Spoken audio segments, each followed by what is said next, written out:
తండ్రి అయిన దేవుని ప్రేమయు, కుమారుడైన యేసుక్రీస్తు వారి కృపయు, పరిశుద్ధాత్మ దేవుని యొక్క అన్యోన్య సహవాస దివ్య సన్నిధిలో ఉదయకాల సమయంన కల్వరి కిరణ్ గ్రూప్ సభ్యులందరికీ, సార్వత్రిక సంఘ దైవజనులకును, ఏకీభవిస్తున్న నా సహోదరులందరికీ క్రీస్తు నామంలో వందనాలు తెలియజేస్తున్నాను. దేవునికి స్తోత్రం. ఉదయకాల ప్రార్థనలకు ఆహ్వానం. కొద్ది నిమిషములో దేవుని వాక్యాన్ని ధ్యానం చేసుకొని ప్రార్థనలోకి ముందుకు సాగుదాం. యెహోషువ 2వ అధ్యాయం 1వ వచనం నుంచి చూసినట్లయితే ఇక్కడ రాహాబు అనే ఒక అన్యురాలు కనిపిస్తుంది. అయితే పరిశుద్ధ గ్రంథంలో ఇక్కడ యెహోషువలో ఈమె ఒక వేశ్య అని కూడా వ్రాయబడి ఉంది. అయితే ఈమె వృత్తి వేశ్య కావచ్చు, కానీ ఈమె దేవుని గురించి విని ఎంత నమ్మిక ఉంచి ఆయన ఎంత శక్తిమంతుడని గ్రహించి తన కుటుంబాన్ని రక్షించుకుంది. అంత మాత్రమే కాదు, ఇశ్రాయేల్లో అపనమ్మకంగా ఉంటే విన్న ఈమె దేవుని పైన ఎంత నమ్మకం, ఎంత ధైర్యం కలిగి ఉందనేది ఈ యొక్క అధ్యాయంలో మనము చూస్తాం. అయితే యెహోషువ ఇశ్రాయేలుకు చేసిన కార్యములను విని నమ్మింది, చూసినది కూడా కాదు. నూను కుమారుడైన యెహోషువ వేగుల వారైన ఇద్దరిని కనాను దేశాన్ని చూసి రమ్మని ఆ దారిని పంపినప్పుడు వారు రాహాబు ఇంటికి చేరుతారు. ఎందుకంటే రాహాబు ఇల్లే మొదటిగా, అంటే వేశ్య ఇంటి వారు ఎక్కడ ఉంటారు, దూరంగాను, అది కూడా ఉన్నతంగా కొంచెము ఎత్తైన ప్రదేశాల్లో ఉంటారన్నమాట. మరి అట్టి రీతిగానే రాహాబు ఇల్లు కూడా అక్కడ ఉన్నట్టు అర్థమవుతుంది. మరి దేశం చూడడానికి ఆ ఇంటికి మొదటిగా వెళ్తారు. వెళ్ళినప్పుడు రాహాబు ఇశ్రాయేల్ చూసినప్పుడు గుర్తుపడతారు. ఎందుకంటే ఇశ్రాయేల్ యొక్క వస్త్రధారణ, ఇశ్రాయేల్ యొక్క అన్నీ కూడా ఎలా ఉంటుందంటే ప్రత్యేకంగా ఉంటే కనుక కనుక్కుంటారనమాట. ఇశ్రాయేల్ అని తెలుసుకున్న తర్వాత రాహాబు దగ్గరికి వచ్చిన వెంటనే వెళ్ళి ఇశ్రాయేల్ అని రాహాబు తెలుసుకుంటుంది. గుర్తుపట్టిన తర్వాత రాహాబు ఒక మాట అంటుందన్నమాట. మరి ఏ విధంగా అంటే, మీరు ఇశ్రాయేల్ అని అర్థమవుతుంది. అయితే మీరు మీ దేవుడిని యెహోవా మీకు తోడుగా ఉన్నాడు, ఖచ్చితంగా ఈ ఐగుప్తు దేశాన్ని దేవుడు మీకు అప్పగిస్తాడు అని అంటుంది కదండి. రాహాబు మరి వాళ్ళు వచ్చారని తెలుసుకున్న తర్వాత ఎరుకో రాజు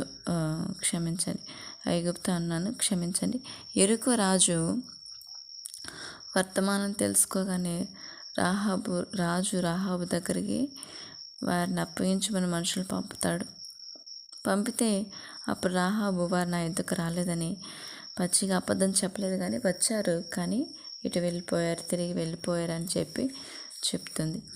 అన్యురాలు దేవుని నమ్మిన విధానం మనకు కనబడుతుంది కదండి. ఒక అన్యురాలు దేవుని ఏ విధంగా నమ్మిందనేది కూడా ఇక్కడ బాగా తెలుస్తుంది. వాళ్ళు వెళ్ళిన సంగతి బాగా గాయపరుచుకున్న తర్వాత, ఖచ్చితంగా తెలుసుకున్న తర్వాత అప్పుడు దాచిపెట్టిన ఇశ్రాయేల్ దగ్గరికి వెళ్తుంది. వారిని ఎక్కడ దాచిపెట్టింది? మిద్దె పైన జనుపు కట్టెలు దాచిపెట్టింది. వారితో మాట్లాడిన మాటలను బట్టి ఈమె దేవుని ఎలా నమ్మిందో కూడా అర్థమవుతుంది. యెహోషువ 2వ అధ్యాయం 9, 10, 11 వచనాలు బాగా కనిపిస్తుంది. దేవుడు ఈ దేశాన్ని మీకు ఇస్తాడు, అది మాకు తెలుసు. కనాను దేశాన్ని ఇస్తాడన్న నమ్మకం ఇశ్రాయేల్కి లేదు, కానీ ఒక అన్యురాలకు ఉంది. మీ వలన మాకు ఎంత సైనిక బలం, అన్ని రకాల బలాలు ఉన్నా మీకు దేవుడు తోడుగా ఉండడం వలన మాకు భయం వేస్తుంది. అది తెలుసుకొని ఆ భయంతో మిమ్మల్ని కాపాడాలని చెప్పి దేవుడు మిమ్మల్ని నడిపిస్తాడు కదా. ఎర్ర సముద్రం 2 పాయలుగా చేసినప్పుడు ఆ మాట విన్నప్పుడే మా గుండెలు కరిగిపోయాయి. ఆ విషయము కథ అనుకోలేదు, నిజమని నమ్మి దేవునిపైన విశ్వాసం ఉంచింది రాహాబు. కానీ నిజంగా కళ్ళతో చూసిన ఇశ్రాయేల్ మాత విధులుగానే ఉన్నారు. విన్న ఈ మాత్రం విధేయురాలుగా ఉంది. దేవుణ్ణి ఎంతలా విశ్వసించిందంటే చాలా గొప్పగా విశ్వసించింది. ఎరుగో రాజు ఓడిపోతాడని, దేశ నివాసులందరూ కూడా వారి చేతికి అప్పగింపబడి ఖచ్చితంగా ప్రతి కుటుంబం కూడా నాశనం చేస్తారని అర్థమైంది. అయితే తన కుటుంబము పాడవకూడదని ఆమె తన ప్రాణాలు తెగించి వారిని కాపాడింది. రాజు దగ్గర నుంచి ఒకవేళ మా రాజు ఇంటి వారు తమ ఇంట్లో అంతా వెతికినట్లు దొరికిపోతారు కదండి, కానీ అప్పటికి కూడా భయపడలేదు ఆమె. చంపినా ఏమాత్రం చావుకు భయపడలేదు. తన ఇంటి వారిని, తన పిల్లల్ని కాపాడుకోవడానికి ధైర్యం చేసి ఈమె విశ్వాసంతో చేసిన దేవుడు యావత్ మానవ జాతికి ఒక పాఠాన్ని నేర్పించాడు కదండి. ఒక వేశ్య చూడండి, యాకోబు 2:25 ఒక వేశ్య తన విశ్వాసాన్ని క్రియల రూపంగా చూపింది కదా.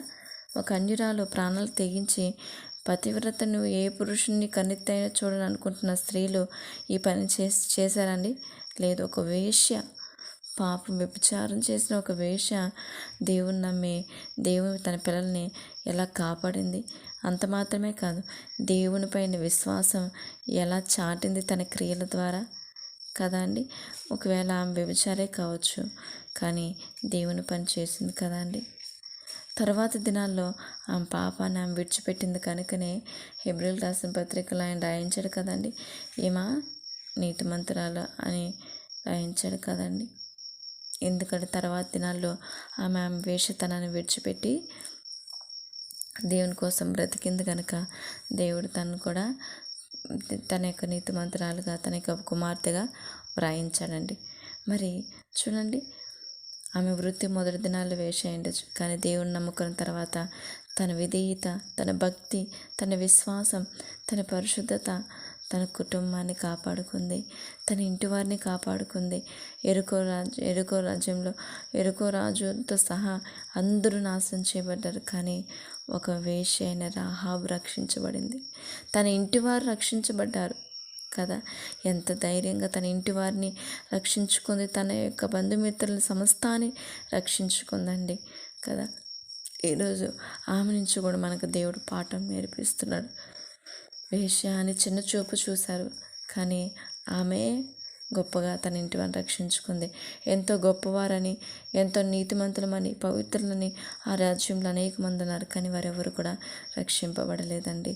కనుక దేవుడు ఎవరిని కూడా విడిచిపెట్టిన ప్రతి ఒక్కరిని కోరుకున్న దేవుడు మన యొక్క జీవితంలో పాపం ఉన్నట్లయితే దేవుని దగ్గరకు వచ్చి ఆ పాపాన్ని విడిచిపెట్టి దేవునితో జీవించినట్లయితే మన యొక్క వృత్తి కాదు, మనం చేసిన తప్పిదం దేవుడు ఎప్పుడు లక్ష్య పెట్టు. ఒప్పుకొని విడిచిపెట్టి దేవుని కోసం బ్రతికితే, దేవుని విశ్వాసం ఉంచితే, విధేయత కలిగితే మనం కూడా రాహాబులాగా మన ఇంటి వారిని, మన కుటుంబాన్ని, మన పిల్లలను కూడా రక్షించుకోగలిగిన వారం అవుతాము. కనుక వేశ్యాన్ని తక్కువ చేయకూడదు. ఆమె చూపిన విశ్వాసాన్ని బట్టి మనం కూడా ఆ పాఠాన్ని నేర్చుకోవలసిన వారమై ఉన్నాము. దేవుడు తన పరిశుద్ధ వాక్యం దీవించును గాక. ప్రార్థన చేసుకుందాం. స్తోత్రం స్తోత్రం స్తోత్రం స్తోత్రం స్తోత్రం స్తోత్రం స్తోత్రం స్తోత్రం తండ్రి, మహాగరుడగు నా తండ్రి, మహోన్నతుడ, సర్వశక్తిమంతుడగు నా తండ్రి, పూజనీయుడ, పునరుద్ధానుడైన నా దేవ, మీకు వందనాలు స్తోత్రాలు చెల్లిస్తున్నాను తండ్రి. రాత్రంతయు మా పడకల చుట్టూరా మీరు కంచి వేసి కాపాడిన విధానాన్ని బట్టి మీకు వందనాలు చెల్లిస్తున్నాను తండ్రి. దయతో నా పాప దోష అతిక్రమాలను క్షమించనైనా. ఇదిగో నా తండ్రి, ఈ ఉదయకాల సమయమందు సజీవురాలుగా లేచి నీ సన్నిధానంలో ఎలా గడుపుతున్నా అంటే కేవలం నీ కృప నాన్న. అందుని బట్టి మీకు స్తోత్రాలు చెల్లిస్తున్నాను. ఇదిగో తండ్రి ప్రభా, మరి ఈ దినం మాకు ప్రసాదించినందుకు స్తోత్రం. మీరు ఆశ్చర్యకరుడు, ఆలోచనకర్త, నిత్యుడు తండ్రి, సమాధానకర్త అయిన దేవుడు. మీరు ఉన్నవాడు, అనువాడు, సర్వశక్తిమంతుడు, గొప్ప దేవుడు ప్రభా. అయ్యా, ఉదయకాల సమయమందు రాహాబు ద్వారా మీరు మాకు నేర్పించిన పాఠాన్ని బట్టి స్తోత్రాలనైనా తండ్రి. వేశ్య అయినప్పటికీ తండ్రి మీ అందు విశ్వాసం ఉంచి, అయ్యా మీరు చేసిన కార్యములు విని విశ్వాసం ఉంచి విధేయురాలుగా ఉండి ప్రభా తండ్రి ఎంత ధైర్యంగా తన కుటుంబాన్ని ప్రభా, తన యొక్క పిల్లల్ని, తన సంతతి వారందరినీ, తన బంధుమిత్రులందరినీ రక్షించుకుందో అయ్యా పరిశుద్ధ గ్రంథంలో వ్రాయించారు. అందుని బట్టి స్తోత్రాలు. మరి ఆమె ద్వారా మాకు నేర్పిస్తున్న ఈ పాఠాన్ని మరి మా బ్రతుకుల్లో మా పాపాన్ని మేము కూడా విడిచిపెట్టి విధేయురాలు విశ్వాసులంగా ఉండి మమ్మల్ని మా కుటుంబాన్ని కూడా అయ్యా ప్రభు రక్షించుకునే ధైర్యాన్ని, విశ్వాసాన్ని, పరిశుద్ధతని మీ అందు ప్రభు బ్రతుకును మాకు అనుగ్రహించిన తండ్రి మీకే స్తోత్రాలు చెల్లిస్తున్నాను. తండ్రి ఎవరిని తక్కువ చేసి చూడుకున్నట్లు మీరు కృప చూపించమని వేడుకొంచున్నాను. ఇదిగో నా దేవా, మరి సార్వత్రిక సంఘ దైవజనులను బట్టి విశ్వాసాలను బట్టి విశ్వాసంతో వేడుచున్నాను నాన్న. తండ్రి మీరు దీవించండి, వారికి మంచి ఆరోగ్యం దయచేయండి ప్రభా. సేవకుల ప్రయాణంలో తోడునండి, చేస్తున్న సేవల పరిచర్యను మీరు దీవించండి. సంఘాలకి క్షేమం దయచేయండి, వృద్ధిని దయచేయమని, అభివృద్ధిని దయచేయమని వేడుకొంచున్నాను తండ్రి. మీకే స్తోత్రాలనైనా. అలాగే తండ్రి నా దేశం క్షేమాన్ని బట్టి స్తుతిస్తున్నాను తండ్రి. నా భారతదేశాన్ని పాసలు సమర్పిస్తున్నాను.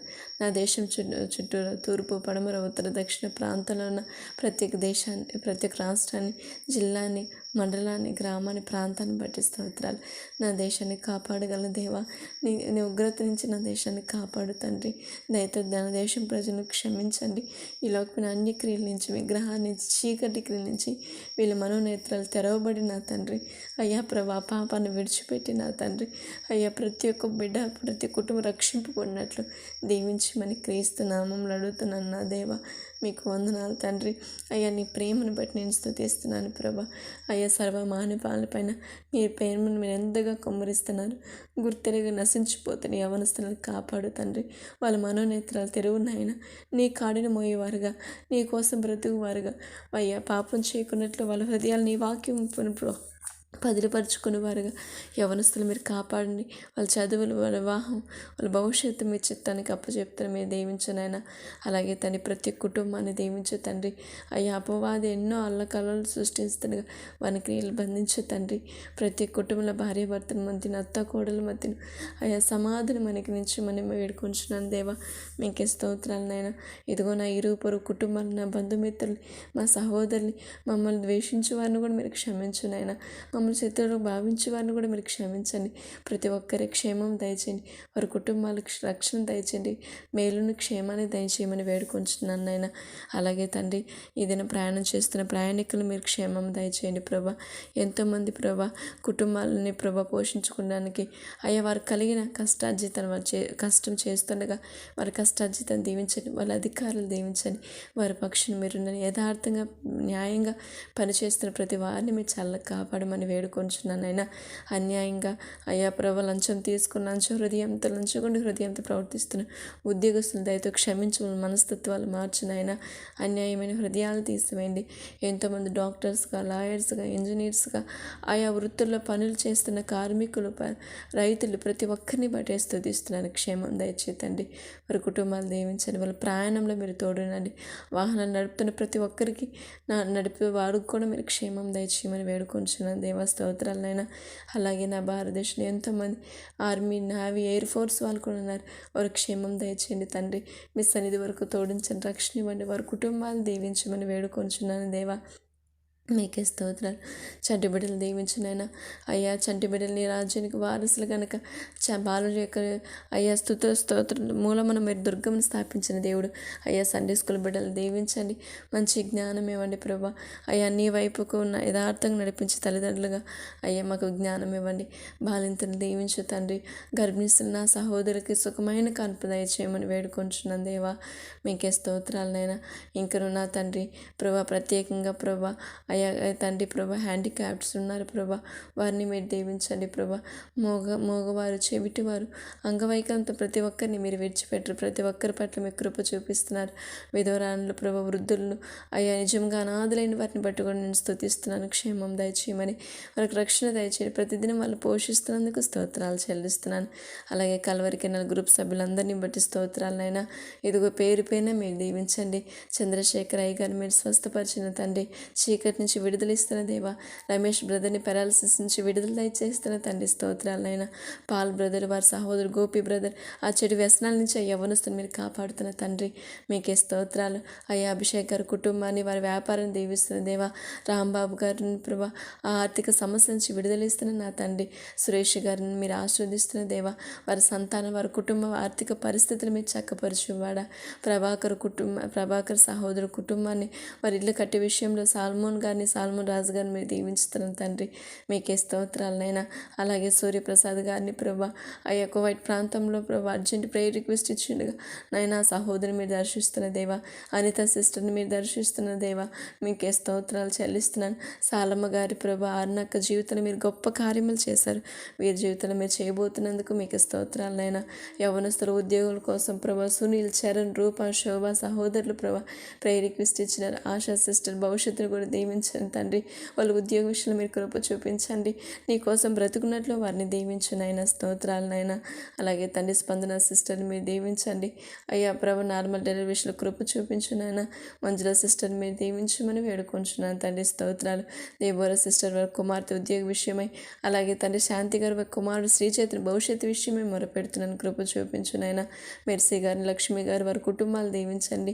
కృష్ణ, లక్ష్మి గారి ట్విన్స్ బేబీస్ విషయంలో మీరు కార్యం చేసిందేవా మీకే స్తోత్రాలు. ప్రతి వారి పట్ల మీరు కృప చూపించండి నాయన. ఇంకను ఈ యొక్క పరిచయను నీ నామానికి మహిమకరంగా నడిపించు తండ్రి. ఇంకా ఎంతోమంది ప్రేయర్ రిక్వెస్ట్ ఇచ్చినారు. పేరుని స్తుతిస్తున్నాను. వారి కార్యములు చేయండి తండ్రి. వాళ్ళ ఆత్మీయంగా బలపరచండి. వారి కుటుంబాలు, వాళ్ళ బిడ్డలు మీరు దీవించు దేవా. వాళ్ళ వ్యాపార ఉద్యోగాలు మీరు ఆశీర్వదించు తండ్రి స్తోత్రాలు. ఈ ప్రార్థన నడిపిస్తున్న మోషే గారు కూడా మంచి ఆరోగ్యం దయచే తండ్రి. అయ్యా మీ సన్నిధి వరకు తోడించండి. ఆత్మీయ తల్లి విజయమ్మ గారు కూడా మీరు దీవించండి. తల్లి కూడా నడిపిస్తున్న సేవా పరిచర్యను మీరు దీవించమని వేడుకొంచు. అయ్యా యెరూషలేము క్షేమం దయచేయమని కూడా వేడుకొంచు. నన్ను, నా కుటుంబాన్ని బట్టి కూడా మీకు వందనాలు.